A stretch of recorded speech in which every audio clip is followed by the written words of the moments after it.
What's up, everybody? I am Charlie Marlow. That is, once again, the great Brenden Schaeffer. And this is the slightly above average show known as Low Hanging Fruit. And I care about the Cardinals. That's why I'm wearing red. And Brenden clearly does not.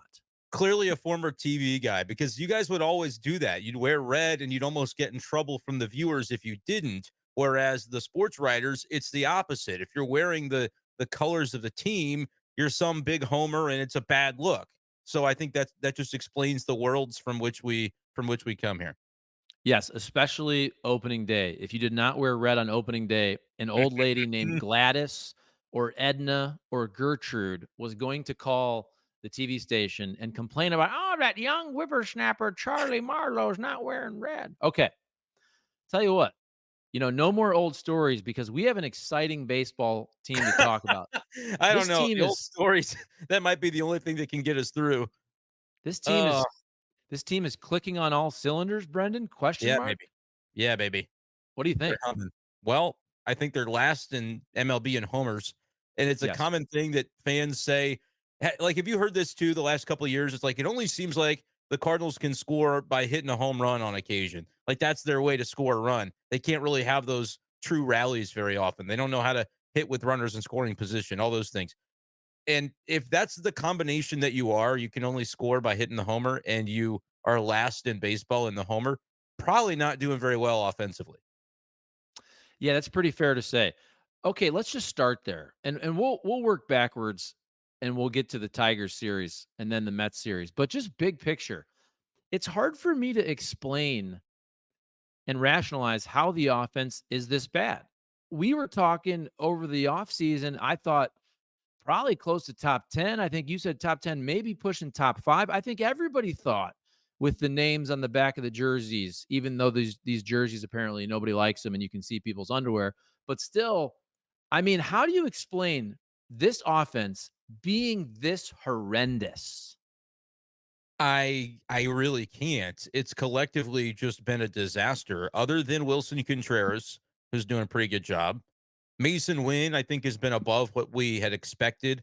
The thought with him was just be kind of league average, play good shortstop defensively. You'll take that. And he's a little above league average, I think, defensively right now, even after a recent downturn. But everybody else, I mean, the leadoff man, Donovan's sub 700 OPS, Goldie, Arenado, Gorman, they're all in the 600s. Jordan Walker's not even here.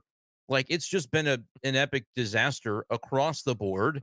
And the reason I think that the Cardinals and Ollie Marmol keep kind of keeping the positive beat is because, for one, they have to. Otherwise, how do you even level with what's going on right now? If this is the team you are, it's not going to be a very fun summer.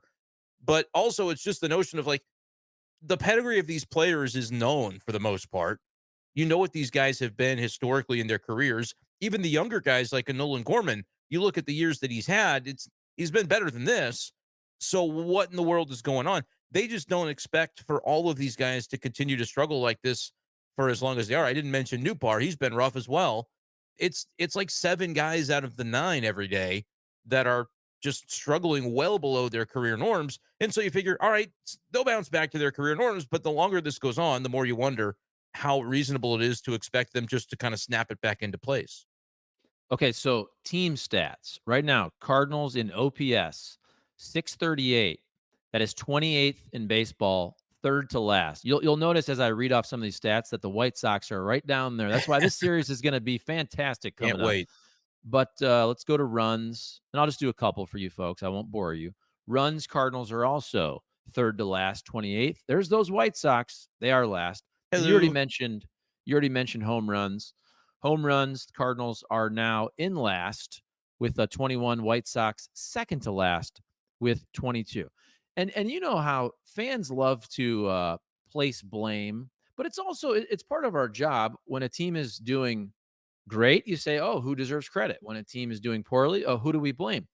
And I think I think it's hard to blame the front office for this offense because what would you have done in the offseason? Would you have said, "Hey, Jordan Walker's going to be terrible"? Paul Goldschmidt, I understand if you thought Paul Goldschmidt was going to take another step back.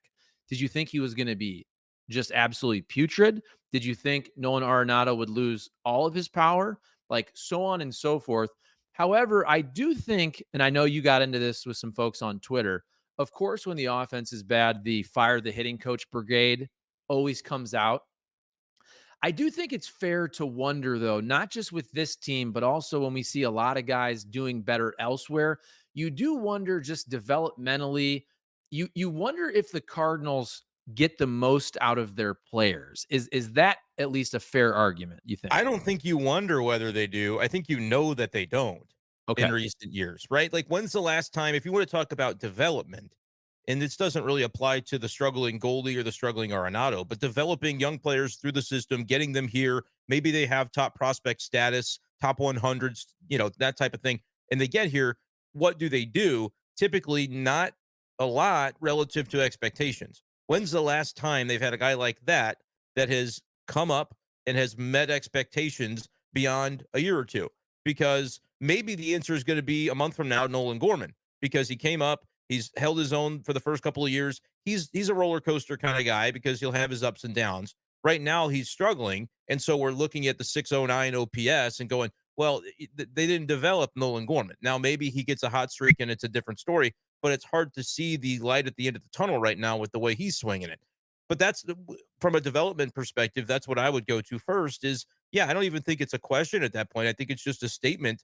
And then you can ask why. Like, why have the Cardinals not been able to get the most of these young players? I understand that it happens elsewhere too. Jordan Walker is down in Memphis for the second year in a row trying to work on his swing. We know Jackson Holiday is doing the same thing with the Orioles. We thought he was, and is top prospect, but he comes up to the big leagues, struggles at a young age as well. So it's not exclusive to the Cardinals that this happens, but it does seem like when you look around, like Lars Nootbaar, we sort of anointed him, right? And you look up and he's got a 660 OPS, and they're just all kind of a little below average rather than what we thought was going to be the case. Or you could look 1 through 9 and basically say everybody's slightly above average. You did ask a question though that I do have an answer to. The one thing that I think, at least I remember saying in the offseason, that you could do if you really want to be aggressive about trying to, have urgency to win this year.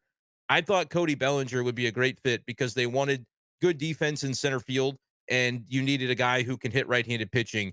And he's having a solid start. He's not over the moon or anything. But when you look at the production from center field that they have gotten, and maybe they should have anticipated Edmund would be a slow play. There's no reason to have known that Carlson would get hurt in a fluky way to end spring. But like that would have been the one spot where I said, if you really wanted to upgrade and guarantee you get both from your center fielder, offense and defense, a Bellinger was out there to be had. Now, could you have convinced him to come here? Who knows? But that would be the one spot. Elsewhere, I totally agree with you. They didn't have a lot of openings in that everyday lineup.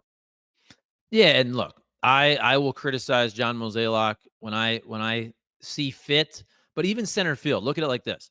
If they knew or thought going in that Tommy Edman was going to be the primary center fielder, and then they thought, okay, this is Dylan Carlson's last chance. I'm not even saying that they had high expectations, but if he was their second option and you thought, okay, if option 1 implodes, if option 2 implodes, we still have somebody like Lars Nootbaar. And hey, you have somebody like Victor Scott even waiting in the wings.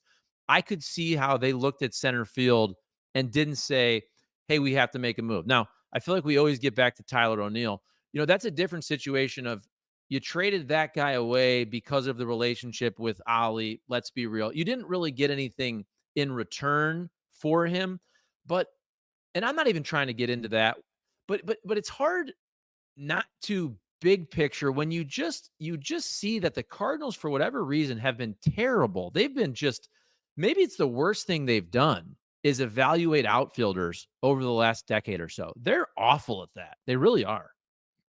It's not been good. It seems like whoever they sort of put their weight behind, it doesn't go well for that player. And then they're like, well, we got to get rid of this guy because we can't, we just can't keep doing this with him. And then he goes somewhere else and tends to play well. It's happening with O'Neill now. I think you can count Lane Thomas within that. But it's like every time that happens, that guy, with the exception of O'Neill, but even at the end, he sort of was, is like the fourth, fifth outfielder where you go, well, he's playing so poorly or he's hurt, so we're not going to have him in the lineup anyway. Palacios is actually playing pretty well from the Rays the last that I checked. Although I don't think anybody's going to tell you that wasn't the trade that made sense because Andrew Kittredge has been fantastic. Part of the, I'm calling them the triumvirate in the back of the bullpen. the three guys, JoJo, Kittredge, and Helsley. Let me know what you think of that. But I agree with the outfielders. It seems to be the revolving door of give a guy a last chance. He doesn't do well in it. Almost like, all right, we said this was his last chance, so he's out of here. And then to that guy, it's like, it's almost like, cool, I have a fresh start where I can maybe not have this pressure and this threat of if I play badly for a couple of weeks, I'm out of the lineup. Now, the other side of that is Cardinals fans, when those guys were struggling, Blaine Thomas is who I'm thinking of specifically, were like, get this guy out of here. He's the worst outfielder I've ever seen. And he was. Like with the Cardinals at the time, I think he had like the post-COVID haze, but there are some explanations for some of them. The Arozarena, there's not really one for him because they never gave him a chance, although he is hitting 139 this year. So maybe some of those things don't even last. But I would agree with you that when you look at who the Cardinals tend to put their weight behind in the outfield, the formula is it goes bad for that year, and then next year he's somewhere else playing some pretty good baseball. Yeah, and that's why I didn't even bring up Palacios. I understood that move, and it's look, 100%. it's young control for a really good proven reliever, and that's why also Cardinals fans are pretty smart. They're not going to complain about that. I mean, Andrew Kittredge has been freaking fantastic. And so the reason I brought up Tyler O'Neill, I think people understood why they parted ways with Tyler O'Neill. I don't agree with how Ollie handled it last year. It got to a point where they freaking had to trade him. They had no leverage. And I think why Cardinal fans are mad about it is that they didn't get anything in return. If you got Andrew Kittredge in return or a player of that ilk, nobody would be complaining, right? But if it gets to a point, like when I'm thinking about this, I think about Vladimir Tarasenko. For anybody watching who's a Blues fan, remember that one summer you never would have thought Vladimir Tarasenko would ever have been able to return to the Blues after the way that relationship seemed to be fractured. They're taking shots at the front office and the doctors and how they handled his surgeries. And he came back and had an amazing year, right? You know why? Because Doug Armstrong probably tried to trade him that summer and said, I can't get a good deal. I can't So get here's the anything in deal. We're return. not doing it. Yeah. That's what pisses me off about Tyler O'Neill. I think that's what pisses fans off. You could have done the Tarasenko. I think it is a very much it's an apt comparison for fans who know hockey. It's the same thing. They publicly were trying to trade O'Neill, but I think they had made up their mind that they were going to do it, right? Because with Tarasenko, you're going to put him in your lineup and expect that he's going to Tarasenko. Whether you drop him down a couple lines or whatever, you kind of figured the production you were going to get for him if you kept him. It was the interpersonal stuff that you had to worry about. But it's like, he's going to keep his mouth shut probably and just play. Armstrong made that bet with Vladdy, and it worked. With O'Neill, everything was so public last year, the way that it kind of fractured, that I wonder if the Cardinals just thought that wasn't an option. I will say this, though. The player that they got for him has a lower ERA than Andrew Kittredge. So, I mean, Nick Robertson Hive, I don't really know if you're familiar with his game, but that is one of the guys they got for Tyler O'Neill. But to your point, Kittredge Four had innings. 4 innings. Kittredge had a much larger sample size of a career where you go, hey, this might be a guy to get something. But have you seen Palacios, his OPS? I know you say you don't play fantasy baseball anymore, so you may not be on it. Guess if you haven't seen it. I'm curious if you don't. Well, don't look it up. He's doing it Okay. right now. All right, it's Well, fine. hold You've on. seen it. You don't have to No, no, pretend. no. I have no idea. I was gonna Google it. I Okay. feel like you said he's doing okay. I'd say he's doing well, but I didn't even know. I had to look it up. I hadn't looked Okay, up in a so I'm couple gonna of weeks. guess. I'm gonna guess 775. It's 895. Well, that's freaking awesome. I know. I didn't even know it was that high until I until I just looked it up. So do you change your tune? Are Cardinals fans going to be mad about this one after all? His on base is 430. He's got a higher he's got a higher OPS than anybody on the Cardinals, like anybody on the whole team, including Okay, let me Contreras. let me find this. Okay. And this is not like he's not playing. This No, is I mean he's played 20 some odd games, 87 plate appearances. It's not a full time, it's not a full season, but it's kind of, I mean, 25 games is the majority of the games he's played. and here's the thing. So here's me saying Cardinal fans weren't complaining. And I still think because They Kittredge get has it. been so Unbelievable. good. Yeah. But also the problem with this is, this is why it gets back to a Rosarena, for example, who's not having a good year, but he's been good for 5 years. Right. It's about what you have versus your needs, right?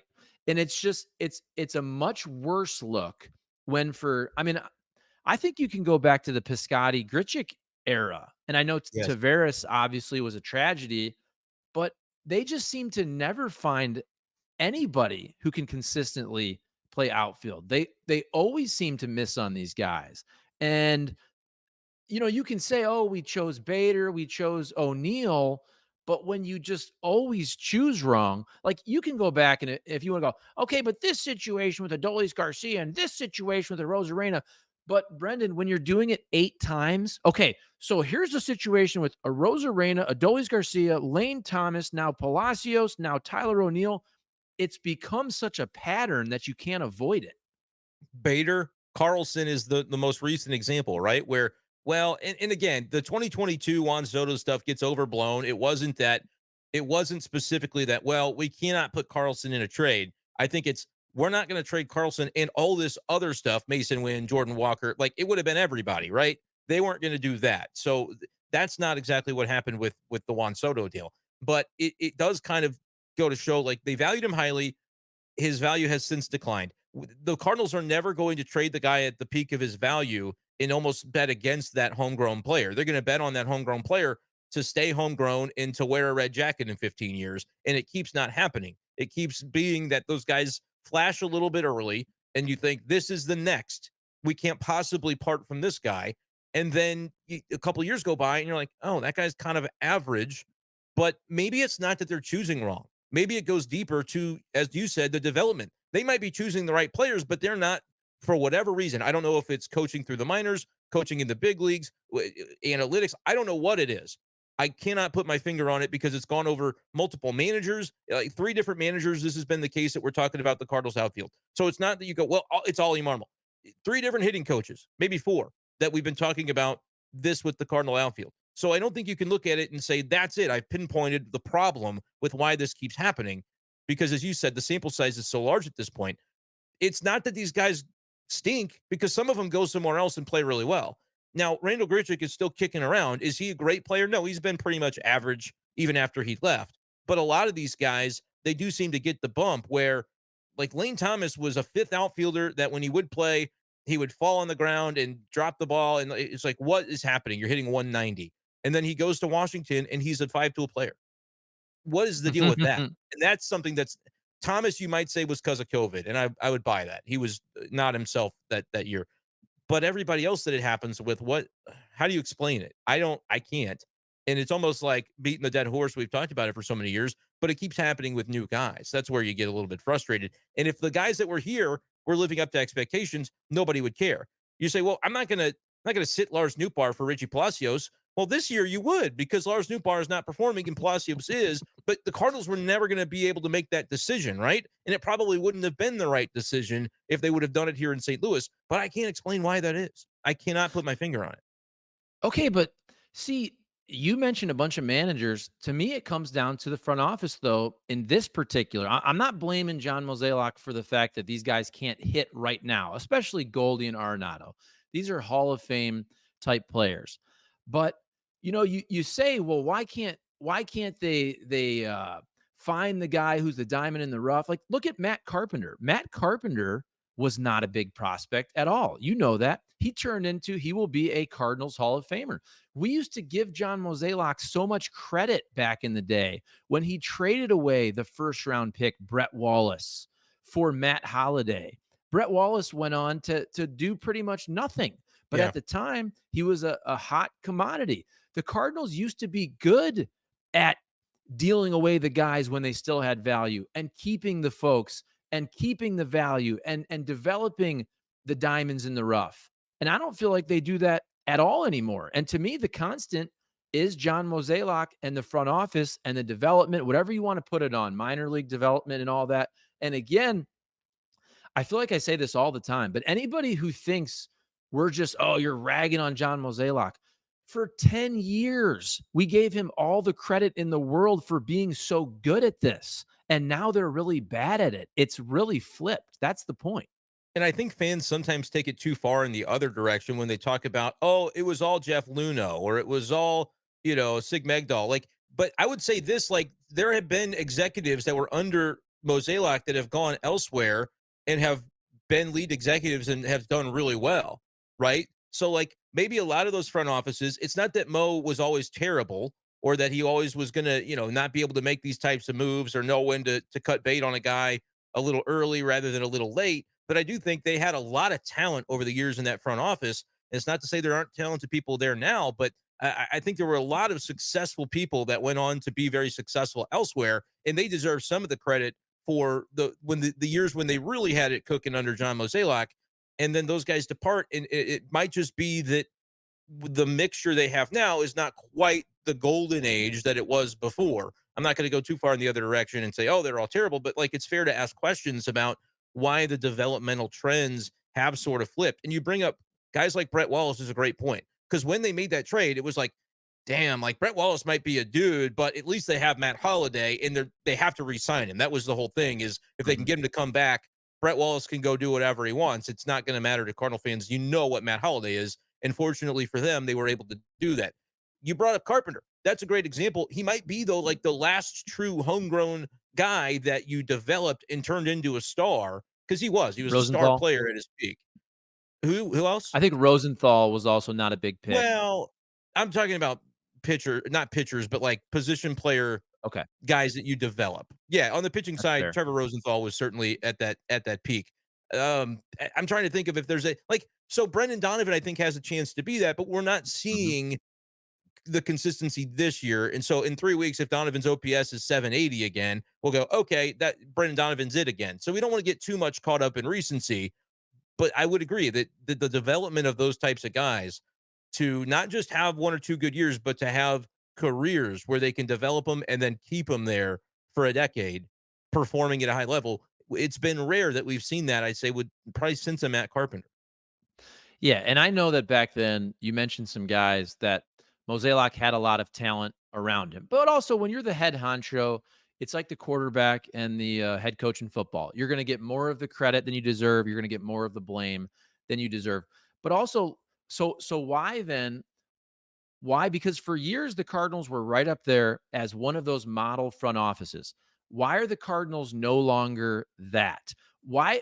How come they don't have the young talent, right? That are coming up. So basically, John Mozeliak's lieutenants, why are they not the studs that they were 15 years ago, 10 years ago? That's a fair question to ask. And again, if you did a poll, and I saw this survey the other day, you probably saw it. It was about I think it was an anonymous survey or poll of MLB executives. Did you see this where they ranked Oh yeah, John with the Mozeliak? Athletic. Yes, John Mozeliak was not in the top 16. Now, I don't remember, but off the top of my head, I mean, if you went back to the 2011 to 2015 run, if you'd have done that poll, and I'm sure they did, I just can't remember. If you did that poll anywhere in that run, John Mozeliak might have been the top 1, 2, or 3 executives in all of baseball. Isn't that fair to say? And I think that's true. I think that was accurate. So that's where I'm saying, look at how far this front office has come, where you could certainly make the case. Top 3, he was a top 3 general manager or president of baseball operations, whatever you call it, in the game of baseball. And now they do that same survey and he's not in the top 16. And I think that's fair because they've lost on so many massive trades. They've let so many good players leave. Everybody notices. You don't think the other baseball executives notice that? Hell, the fans all notice it. Yeah, I think that's right. I wouldn't put this front office in that list at this point either. And they've lost some trades. To be fair, they've won some trades. And at the Mhm. time, it's like when they trade Elaine Thomas to get a pitcher at that deadline, they're trying to make it happen. And it like they got the value from some of those deals, like a John Lester that they were looking for. But it's just in the long run, when the guys that you keep and that you put your weight behind continue, it's a revolving door at some positions. There's a frustration there. And we've talked about it with the pitching where they've had to do it for the last 3, 4 years. It's like you get to the offseason, you patch it up, you get to the deadline, you know you're going to have to patch it up again. You get to the offseason, you patch it up. It's just been a revolving door on that front with the rotation where it's development. It goes back to the development of homegrown pitchers. It always seems like they have some interesting guys. Like now we're talking Tink Hence is really lighting it up at AA. But do any of us have faith that when they get Tink Hence to the big leagues, he'll be a marquee starter that you don't have to wonder, is he going to make it? They just haven't been able to hit that slam dunk on the pitching side. Guys like Jack Flaherty have all the talent in the world. There's no doubt. Did they get the most out of Jack Flaherty while he was a Cardinal? I would argue that they did not. Now, there were some extenuating circumstances. He constantly had different injuries he was dealing with.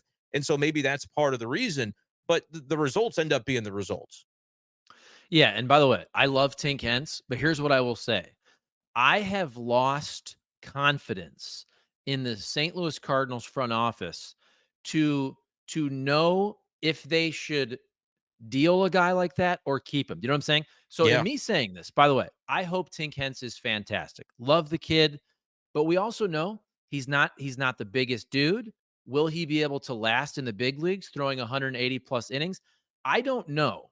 Right? Nobody really knows, but there are things that can lead you to draw conclusions. What I'm trying to say is, if you would have asked me the same question 10 years ago about whichever version of Tink Hence that was, whoever, Michael Wacha, Shelby Miller, Carlos Martinez, I would have had 100% faith that the Cardinals would have known to, hey, we're going to keep this guy. We really think this guy's going to be a stud. Or, you know what? We're not sold on him. Maybe he won't hold up. Maybe he'll be a reliever. Let's flip him now when his value is at an all-time high. I have lost confidence that the St. Louis Cardinals make those correct decisions, is what Yeah, I'm and saying. it's really not about whether we think Tin Kens is going to make it or not. It's not our job to know. It's fun to guess and fun to hit. Mhm. When you were right about a guy, you can brag about it and say, "See, I told you so." But really, the people that have to get it right is the organization, the front office, John Mozeliak.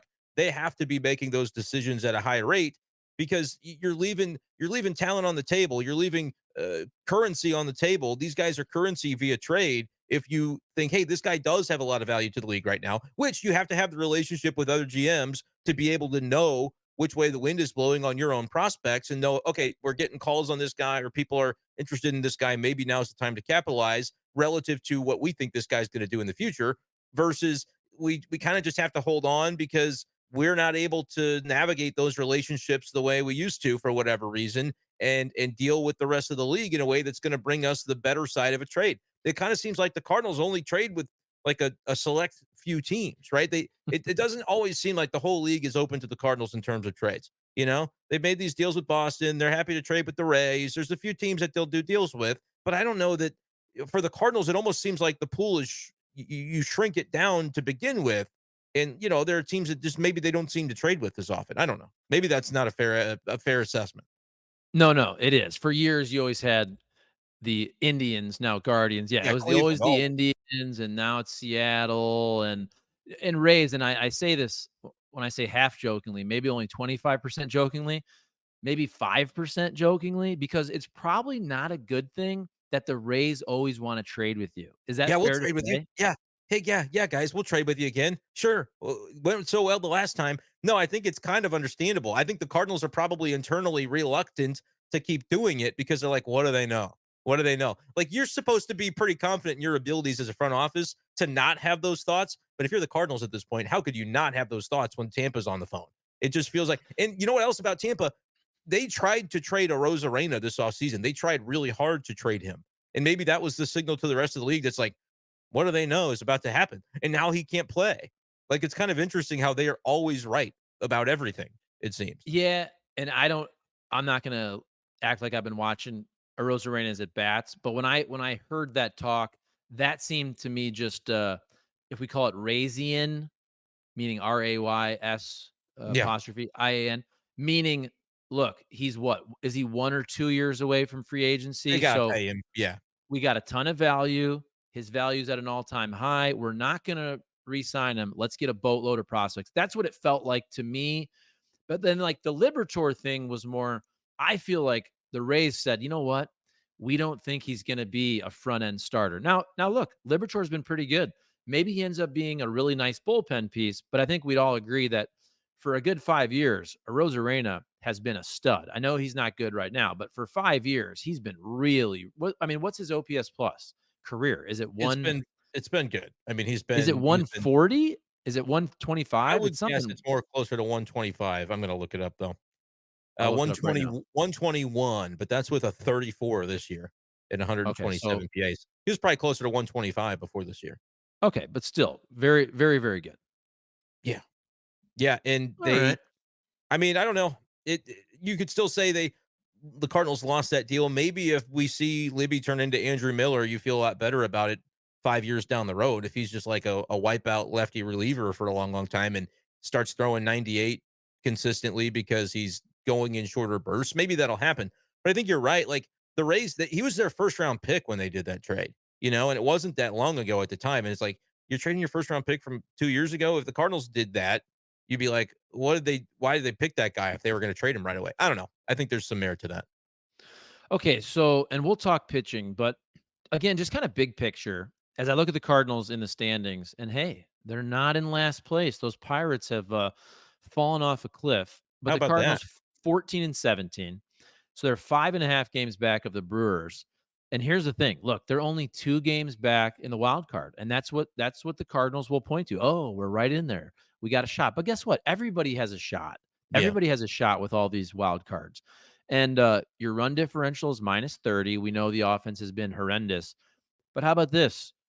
Record against teams above 500. You're 5 and 11. This team, it feels like a middle team to me.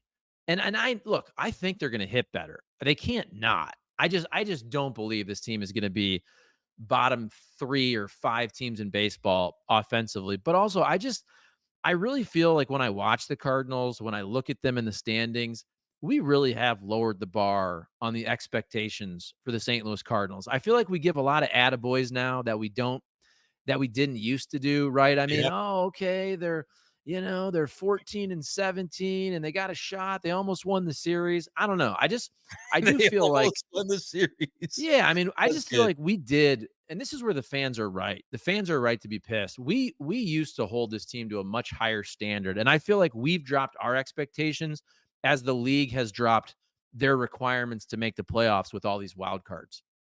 And a lot of fans would point to that that's the way the Cardinals design it.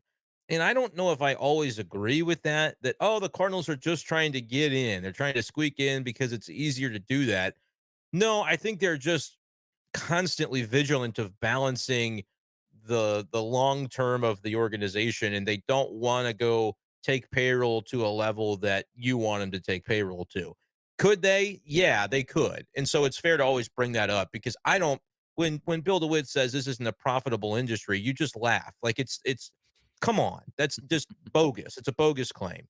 And now, now maybe they're going to ask for another 500 million. That'll be interesting to see how that goes for the renovations to Bush whenever that's going to come through. I almost feel like they're going to wait to announce that until they squeak back into the playoffs again, and then maybe that's when you ask for it. But I mean, you're right. Like the Cardinals in the golden era of like the 2010s, the early 2010s, and the aughts when they were winning World Series or going to World Series, at least it seemed like with some more frequency, and NLCS constantly. That was different, and the bar has been lowered since then. But like we said, they would love to be in those. They'd love to be in the NLCS every other year again, but they haven't. I don't know if they have the structure in place relative to the rest of the league to get there at this point because the rest of the league is caught up to them. The Cardinals used to have an edge in so many different areas. It doesn't feel like that edge is there anymore. And that's not a mean thing to say. We don't have to, it's just they don't. Like the numbers are there to indicate that they've kind of fallen off the path a little bit.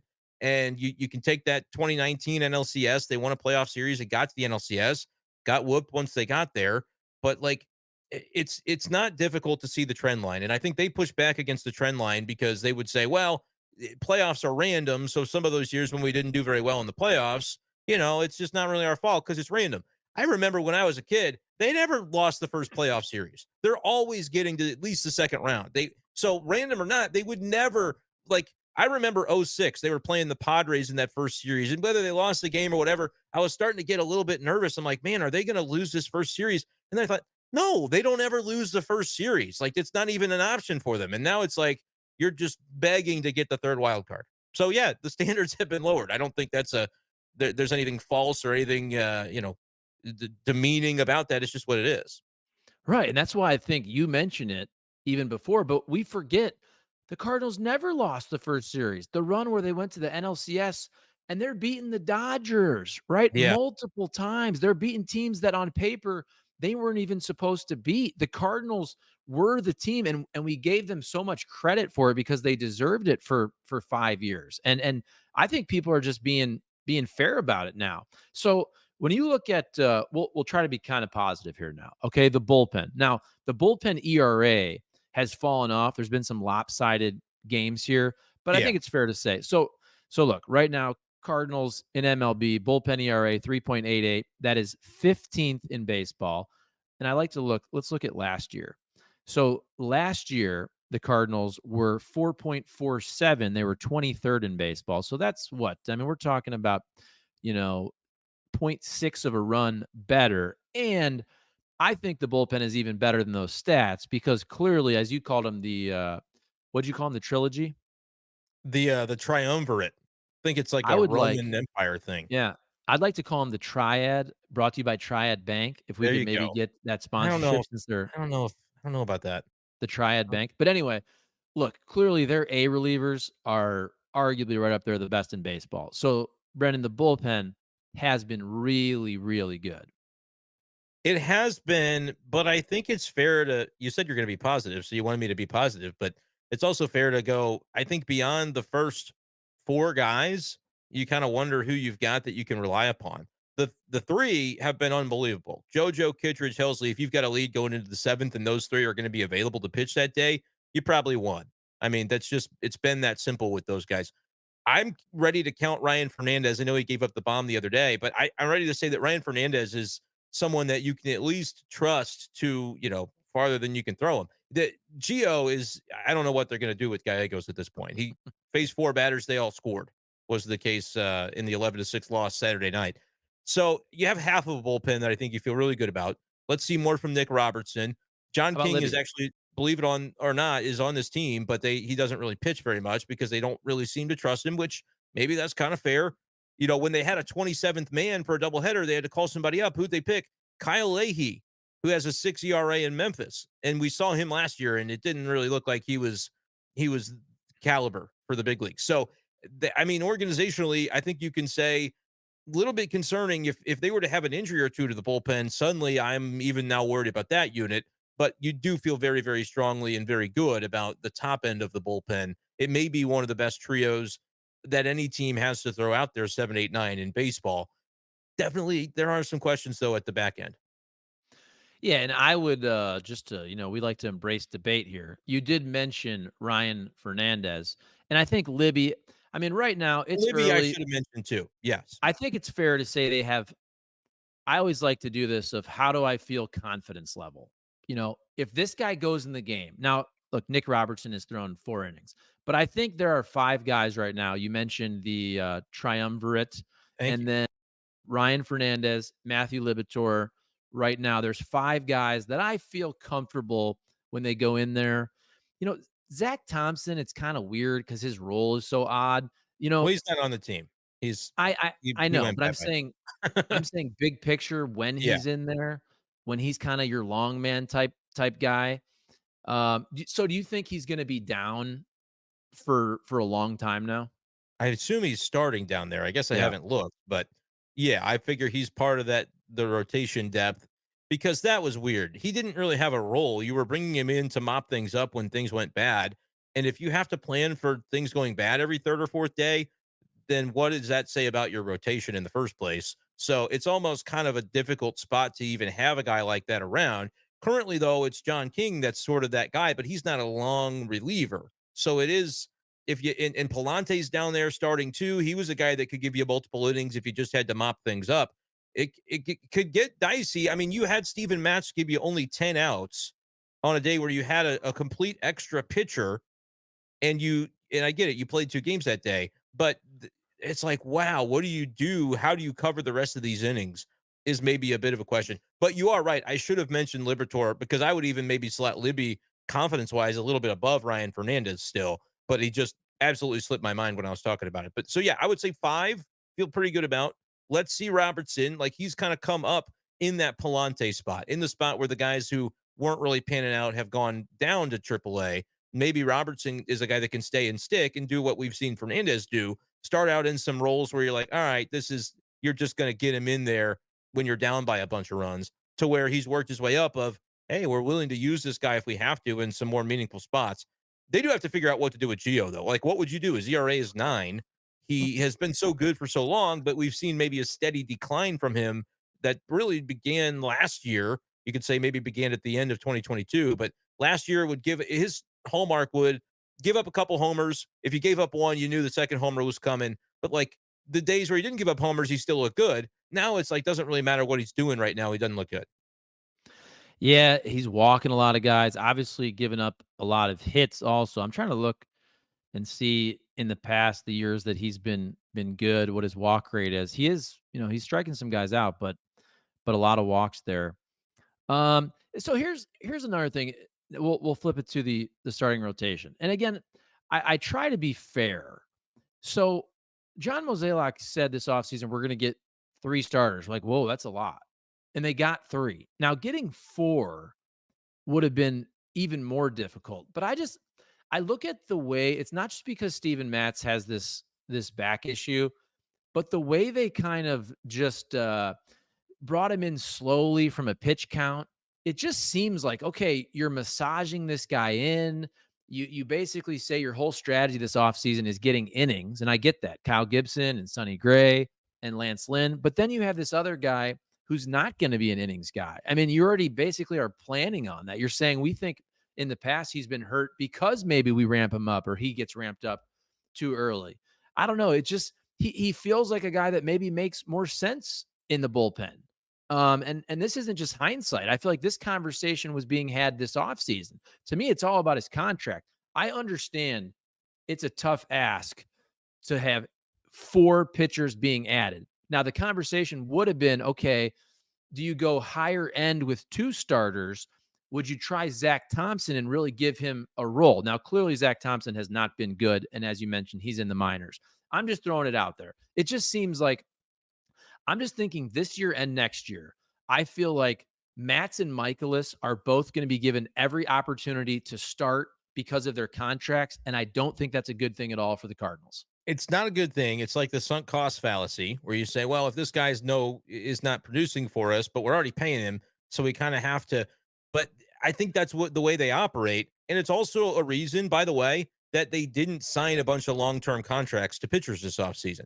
All right. So I do push back because you can't have it both ways. You can't have it. The Cardinals messed up not getting Montgomery, or they messed up not, trying to sign multiple guys to 3 or 4 year deals. Gray was the one that you did, and you felt very confident in him being what he is and what he's presumably going to be. But like they spent money on Steven Matz on a 4 year. They extended Michaelis, and nobody was asking for that necessarily. Although I do think that was the notion of like if we go in knowing we need 4, and maybe the one that we still have is Matt's, so you kind of need 5. Like that. That's why they felt like they had to re-sign Michaelis, and maybe they should have tried to do that with Montgomery instead. I think they didn't know Montgomery as well at the time. We talk about how if a guy is local, it's easier to do. Michaelis is from Jupiter, so they knew he'd be amenable to coming back. So they kind of locked it in, and now you maybe regret it because the numbers aren't very good for him. But yeah, I don't know what you do with Steven Matz. I think you're right too about that, where probably the IL is what you do with him for now, and then you just kind of see what's going on. It just seems like this is going to be what we do with Steven Matz for his whole Cardinals career. He's going to be good for a little bit. He's going to really not want to go back to the bullpen. They're going to say, but your numbers say you have to. He's going to pitch good in the bullpen. They're going to go, well, let's bring him back as a starter. It'll look good for a minute, and then there will be an injury there. And it's so not fair because I don't want to demean him because he's a good dude, right? But that's been the story of his Cardinals career on the field. And I just don't know if you can escape the magnetism of what that is right now for Mats and what it's been so far in St. Louis. Good word there, magnetism. And There you go. it all comes back to this though. It really does. It all comes back. We can do this on the pitching side. We already did with the outfielders. It all comes back to drafting and developing, and it is an endless cycle because here's why. The Cardinals aren't dumb. Right now, Miles Michaelis does feel like one of these legacy guys now, right? He's one of their guys that they always give too many years and contracts to. I don't agree But with that. I I think, don't think but he's hold on. legacy. Okay, but he feels like that a little bit. He's kind of one of their leaders. He's been here a while. What I'm Okay. trying to say is this. I think when the Cardinals signed that deal, the extension, They didn't love it. It was out of necessity. Correct. Why was it out of necessity? Because I'll just throw a bunch of names at you quick.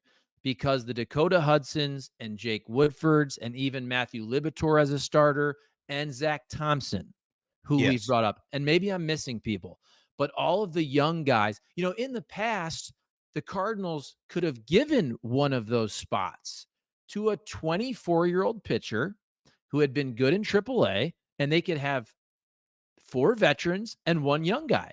They have not produced a young guy in forever. They used to always produce the Carlos Martinez, the Michael Waka, the Shelby Miller, the Lance Lynn. The list goes on and on and on. None of these guys, the guys I mentioned there, we joke now about Dakota Hudson and Jake Woodford. Those were high picks. Zach Thompson, first rounder.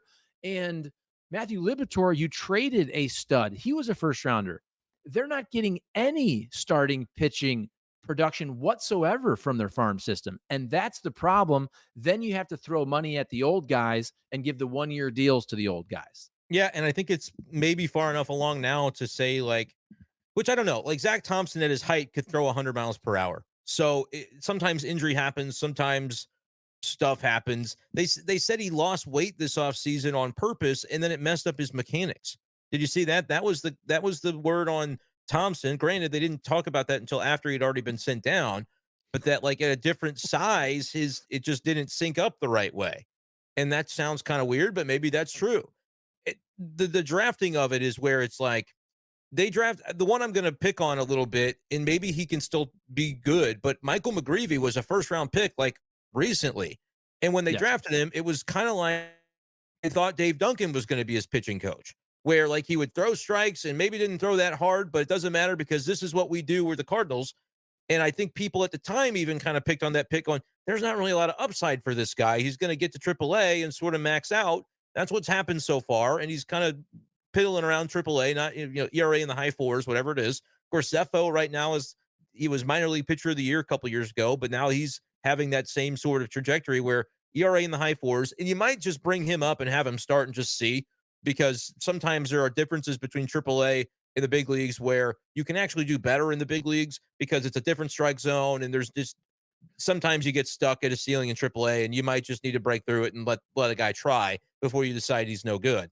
But it's true. The development thing is more true as a problem on the pitching side for me than it is even with the outfield stuff because it's not that they're having these pitchers that they try out for a while and then they go elsewhere and they're stars. That doesn't actually happen. With the guy like Alcantara and Zach Gallen, it happened, but the Cardinals never actually got a look at those guys. They traded them while they were prospects, pretty much. Alcantara pitched a little bit out of the bullpen one year, but they didn't really truly have a way to ascertain what those guys were going to be at the big league level. But when it comes to the Dakota Hudsons and the Jake Woodfords, they leave and they don't really, they don't really pan out. Jack Flaherty is one where they did not get the most out of him, but maybe from relationship wise, it made sense to just go ahead and let him have a fresh start somewhere else. And he's obviously was great this weekend, but has a 4 ERA on the season, so we'll see what he has. It's totally the development thing. You cannot continue to have to dip into the free agent bucket for 40 or 60% of a rotation every 3 months when you're talking July to then you're going to November and then you're doing it again in July. That's been the cycle for the Cardinals in every year that they haven't traded away at the deadline. When they're trying to win, they're basically adding pitching at the deadline, trying to just scrape together enough Wade LeBlancs to get through. And it doesn't work that way. Like it's not a position of strength to be able to play this thing. You have to then nail your little free agent signings like a Lance Lynn and a Kyle Gibson. And maybe they're nailing those with those guys, but it puts them in a spot where you have to because you don't ever have somebody making 700,000 that's a number 3. They've got guys making 700,000 that you're praying can be a number 5, and really it just doesn't seem to pan out. Right, and that's where it's a big problem. Like my bucket of 4 guys were more of the draft picks from, let's say, 5 years ago, and then you mentioned the guys more recently, McGreevy, Graceffo, and even look, Jerpy, I'll just tell you, I have a friend who's a scout, and when he first saw Jerpy playing in the low minors, he was very surprised he was a first round pick. So I don't know if Jerpy's gonna pan out. We shall see. But again, the trend is not good. The trend is not good for several years. We're talking about, a generation is usually 25 years, but in a Oh, here we baseball go with generations generation, again. No, but, like, in baseball, it's like 5 years. The Yeah. Cardinals have essentially had 2 generations of bad development, right? I mean, that's the reason they haven't really been elite for 10 years. Think about it. I mean, it makes perfect sense. They were elite at drafting and developing, and that's why they were so good. And in the last 10 years, they've fallen off the map, and that's why they've been relatively average and then just totally lost it last year. And even this year, I mean, does this feel like a good team to you? Does it Does to it feel me. like a good team? It's just a mid. The kids say mid. This team is mid as hell, mid AF. Yeah, I mean, it could end up being very mid. I still think there's time for it to turn around in some regards. Like you said, the hitting is not gonna if they're the 27th or 28th best offense in baseball, then they're not even mid. They're lucky to even be considered mediocre. But if the offense even gets to middle of the pack, 15th in baseball, well, I guess that technically would be mid, but I think their pitching can be a little better than equal because the bullpen's good. And if the rotation could be equal, you could be like the 12th or so best team. And that does tend to get you in the playoffs these days. But I don't know. I'm not ready to say it's a mid team, but I'm not gonna stand there and defend it as if it's a good team because they haven't shown that they are. They haven't shown that they're a good team. And the development and drafting thing, we like Randy Flores and we want to give him credit for things. I think he had a great 2020 draft, but that was almost the draft that they were forced out of their comfort zone to be like, we have to do something differently because we couldn't scout all these college pitchers that throw 89. We have to do something else this time because there was no college games played because of COVID. So they leaned in a little bit more on where they felt they might have had an edge with the high school class and Wynn seems to be panning out. I think Walker's going to, and we'll see about Tink Hence, but he's like when the guys are in the low minors, you mentioned Jerpy, and I just looked up his numbers. It's like a 5.5 ERA at Peoria. You're like, you want the guys to be just lighting it up down there at those levels. Sure, they could stink for a while and then be good, but that's if a guy's going to truly be a hit as a draft pick, it shouldn't really take that long if you're in Peoria. I like Cooper Jerpy. Maybe he turns it around, but you're right. It's kind of like, oh boy, what do we, at least Tink Hence is, lighting up double A right now. That's something that you can feel good about. But as you said, do we trust the Cardinals to ultimately make the proper decision on what it looks like for him? And when you look at that McGreevy draft, I just decided to look it up. The Indians at the time drafted Gavin Williams a few spots later. He's a guy who's made an impact already at the big leagues. Like it just seems like they have these chances. They're drafting these pitchers, but then what do they ever turn into? And when is that going to change? Yeah, it's funny. You mentioned McGreevy, and I think I was watching the draft during that pick. And you know how on MLB Network they do the comps? And I always laugh. Like, I can't remember who it was because my memory's terrible. But I remember watching one of these drafts in the last 5 years. And it was a first round pick. It was an outfielder.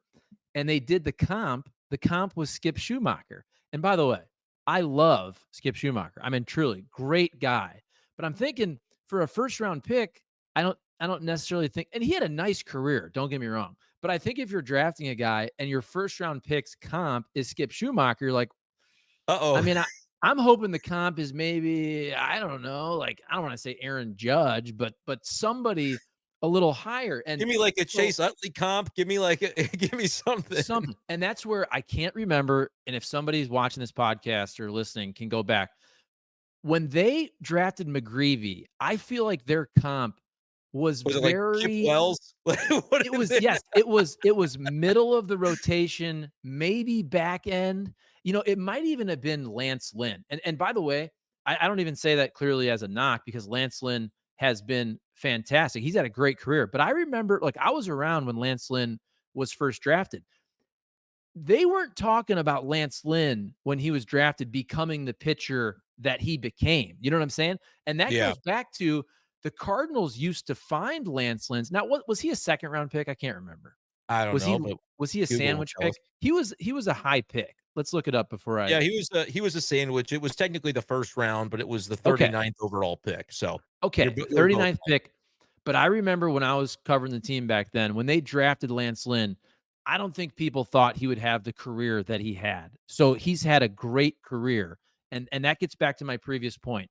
They used to take guys and get value out of them even more so. And now it's the exact opposite. Now the first round picks, yeah, maybe he'll be a nice reliever, you know? Yeah, and that's probably an indictment on the drafting and I guess the identification process of those players Because and look, at the time when you draft a kid, I don't really like to do that the day of. And maybe if I'm wrong someday for it, I'm like, okay, the random person who said this was a bad pick the night of the draft can say they were right, and I can say I had some respect for the kid and said, look, I don't know enough to know whether this kid's going to be good or not. I liked a lot of what you heard about McGreevy, but you're right. What they end up doing typically with those comps on draft night is it's going to be favorable. They're not going to say Kip Wells. They're not going to say like, oh, this, they're going to go Mike Maroth on a guy and say, yeah, he's probably going to be a six starter that kind of flames out. He'll give you some innings, but it doesn't really work out.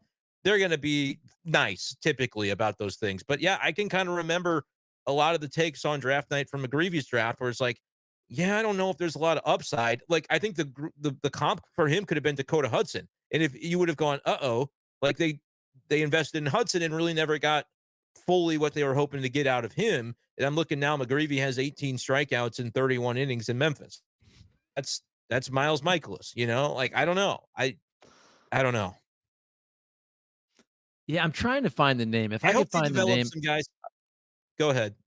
No, no, no. You really are wanting to hunt that down with what the Well, comp was because for him. I think it's fun because I remember watching that draft and this is not hindsight because hell, I don't know any. Didn't he go to UC Santa Barbara or something crazy like that? It's Yeah. not that crazy. I mean, it's just California. That should No, be I right up your know. alley. That should be right What up I'm your alley. saying is, okay, all right. Well, I'm wrong on this one because I'm going to this is last word on sports. But I'm It said telling you Roger that Clemens. well, the What name I'm telling you, the name they gave on MLB Network that night, somebody please look this up because I want to know who the comp was because I swear it was like a fourth starter. This particular article says McGreevy seems to have a similar profile to Shane Bieber, Oh man. Well, that would be good. Could they get the Shane Bieber version of him? That would help. but That would apparently help the he's rotation. also Bieber was also a gaucho. So I think they were trying to get a guy from the same college. Okay. Either way, I don't know. Hey, Brendan Schaeffer, I'll tell you what. I have to actually we're not even cutting off early. We're almost an hour here. It's So been I'll it's ask been an you, hour. It's been good. you know what? And I wanted to get to rotation. We'll get to that next week. Rotation has been they're fine. Go ahead. Go. I do have one thing that it won't have to take long, but I gotta get your take. Is it time to have a little Brandon Crawford conversation? Because the Cardinals are like, oh, he didn't have a spring. He's a veteran. He'll come around, but the offense isn't there. We saw in the game over the weekend, he had two at bats. He struck out both times, stranded four on base when he did it. And then there was a ground ball to shortstop that just didn't turn into an out. It was slowly hit, but Mason makes the play 98 times out of 100. And the average shortstop makes it probably 88 times out of 100. And he just didn't make the play. And Ollie actually removed him from the game after the fifth inning to put Mason Wynn back in during a doubleheader, where like the whole thing with Mason Wynn was be careful with the back. We want to make sure we're managing him. And it got untenable, is what I think Ollie Marmol would have said if he was on the lie detector test to have Brandon Crawford out there. And I know Fermin is on this roster, but it doesn't seem they really want to use him because then you have to have a Brandon Crawford conversation about why you're not using Brandon Crawford as the backup shortstop. But it just I know we're at an hour and you got to go. But do you have thoughts on that? Because I think fans are like, get rid of this guy, and I'm like, yeah, that's not very nice. But also, it's kind of an untenable situation if that's what you're getting production wise. Well, you can't take his bat out of the lineup right now. I mean, obviously, he's hitting Come a on, buck oh Charlie, don't do 05 that to with a me. buck oh 05 slug. No, here's the thing. You know, I laugh when you said it because you said that's not nice. Let me quote the late great Tim McCarver. This is the big leagues, man. I know. This is not about being nice. And by the way, we already know the Cardinals, they can never get rid of the guys who are their guys, right? If you've played more than 5 years for the Cardinals, they will never cut you. They will never DFA you. And now we're doing it just because Brandon Crawford is the Giants version of the Cardinals. So like the Cardinals are now going to be nice to him. Oh, he's such a great veteran player and leader and he won championships. We can't be mean to him. This is the big leagues. Brandon Crawford is probably done. Nothing against him. He's had a great career. He's Yeah. a really nice player. We cannot talk about being nice. We do that too often No, with the Cardinals. I'm the one that brought it up and said, "Is it time to have this conversation Yes. about maybe?" So, but I will be as tactful as I can. It just doesn't look like they're really getting a lot from him. And I think you have to again. Could Brendan Donovan play shortstop if he had to? Probably about his range is probably going to be better than Crawford's at this point. He's just kind of slow moving, and I don't know, I don't know the reasons. I don't know the whole backstory, so I don't like to pontificate on stuff that I'm not super familiar with why it is the way it is. But he was injured last year. Cardinals thought he would, be able to give him something. I think what it was truly is that they were worried the week that Mason Wynn had the back first come up as a problem in spring. And then the Tim Andersons and everybody else started signing those veteran shortstops. And they're like, we can't be left without one in case Mason Wynn can't go. Mason Wynn looks fine, and maybe that $2 million insurance policy has served its purpose. But I think Fermin doesn't have a good throwing arm. He doesn't, but he can probably do that at shortstop.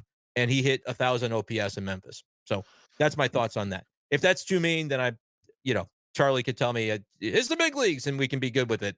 But I had to bring that up because it feels like one of those things where you go, oh, what's the Taylor Motter last spot on the roster? What's a Ty Wigginton last? Who cares? It doesn't matter. I don't know. Find an edge where you can, and that might be a place you could find one. Yeah, I agree. And I think it's okay when you basically say the guy can no longer make play. He can't even play a full game of a doubleheader, which the whole reason he's in is to rest Mason Wynn, and he's hitting a buck oh 05. I think it's fair to say it's not good. He could play the full game of a doubleheader. He just wasn't playing well, and Ollie was like, I'm going to put a player in that can play well. That's what I'm That's saying. really what they didn't plan. They didn't go in planning for Brandon Crawford to play 5 innings. I And know, but so that's Ollie wouldn't worse. say, I don't know if he would say that. I think he would give you the look and go, it is what it is. That's That's what I'm kind saying. of where it is. That's what I'm saying. Like, if your backup catcher can't catch a full game of a doubleheader, at minimum, to give your main catcher a break. Same with shortstop. Not exactly the same, but yes, that's a huge, huge problem. Is that a shot at Ivan Herrera, though, that you're taking? Because they sub No, in Pages for defense late. They've done that no, a no. number of times. Okay, but also those guys, at least at first, could both hit. I understand Right. that. I'm just saying, like, we all understand usage and rest, and there has to be somebody on the team that can at least play shortstop for about what, 20, 25 games at minimum. That has to happen. Yeah, I think Fermin can probably he'll make an error or whatever. He might get the ball with Crawford wasn't even an error. He just did the play so slowly that it didn't result in an out. And so I don't even, and it's not the first time, right? Like again, I'm trying to be tactful, but it just has not That's looked the hilarious, the way way you you want it to the look. way you described that. It wasn't an error, It wasn't it an was error. so slow that He it just wasn't an out. He just like, look, if they hit a ball to me at shortstop and I'm the shortstop and I run to it and run my little fastest heart out and I pick it up and I throw a strike to first, but that it develops slower than the runner. Brenden Schaeffer's not throwing a guy out at short. First of all, I'm a lefty, so I have to kind of turn my body and it just doesn't work. Sure. But I don't think they're charging me with an error. They're just going to go, yeah, he didn't make the play. And that's what happened on this one.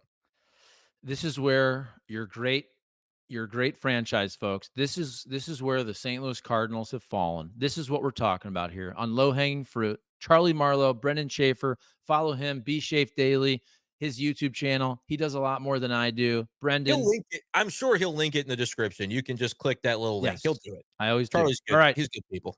See you guys. Love you all. Take it easy.